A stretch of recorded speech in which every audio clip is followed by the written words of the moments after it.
आरव एक पुरातात्विक शोध के सिलसिले में भानगढ़ी गांव आता है, जहां उसे गांव के बीचों बीच स्थित एक सूखा हुआ प्राचीन कुआं दिखता है। गांव वाले उस कुएं के पास जाने से डरते हैं। कहा जाता है, जो भी रात के समय उस कुएं के पास गया, वापस नहीं लौटा।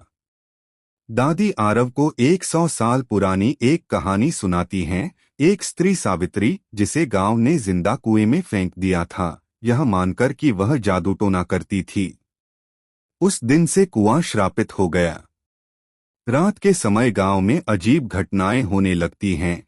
कुएं के पास से औरत की चीखें आती हैं, गांव के पशु गायब होने लगते हैं और एक बच्चा कुएं में गिर जाता है। आरव उसके बाद उस कुएं की जांच करने का फैसला करता है। आरव और राधा रस्सियों के सहारे कुएं में उतरते हैं।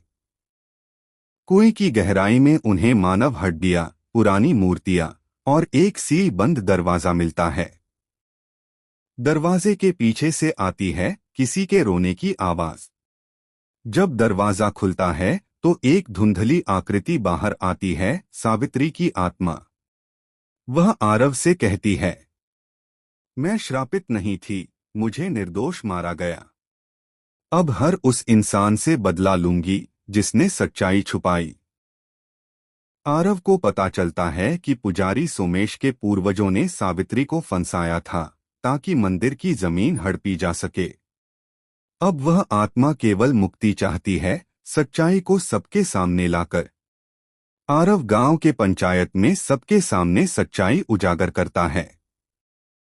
गांव सावित्री के नाम स्मृतिस्थल बनाता है।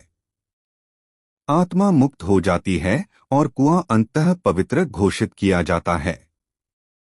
आरव गांव से लौटने लगता है, लेकिन जाते जाते उसे सुनाई देती है एक धीमी हंसी। वही कुएं से। क्या सब सच में खत्म हुआ? कहानी की शुरुआत भाग 1 का अंश।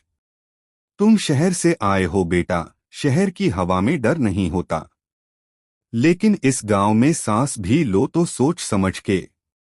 यह बात मुझे सबसे पहले दादी ने कही थी, जब मैंने उस कुएं के पास खड़ा होकर उससे पूछा था, इसमें झांकने में डर कैसा? उस कुएं का पानी तो सूख गया था, लेकिन उसकी गहराई से उठती सर्द हवा आज भी मेरी रीढ़ में सिहरन पैदा कर देती है। गांव के लोग उस कुएं से ऐसे डरते हैं जैसे वो कोई जिंदा चीज हो। और शायद वो जिंदा ही था।